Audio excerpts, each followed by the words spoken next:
Секторот за управување со ИПАРД фондовите при Министерството за земјоделство, шумарство и водостопанство денеска во Кочани ги представи ИПАРД можностите за македонските рурални средини, при што фокусот беше ставен на мерката 3 инвестиции во основни средства за преработка и маркетинг на земјоделски и рибни производи. На презентацијата беше истакнато дека прифатливи инвестиции согласно мерката се изградба и реконструкција на згради и друг недвижен имот, купување нови машини, опрема, инструменти и специјални транспортни резервоари. Беше речено дека корисници на средствата може да бидат правни лица, трговски друштва во рангот на микро, мали и средни предпријатија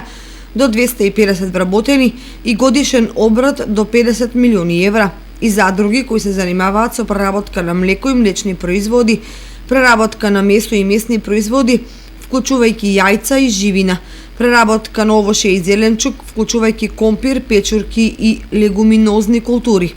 преработка на житарици, мелнички производи и скроп, растителни и животински масти и масла, шира, вино и оцет, како и оние правни лица што произведуваат енергија со преработка на примерна биомаса од растително животинско потекло со исклучок на биомаса од рибни производи. На средбата исто така беше образложена и постапката преку Агенцијата за финансиска поддршка во земјоделството и руралниот развој за користење средства од ИПАРД 2014-2020,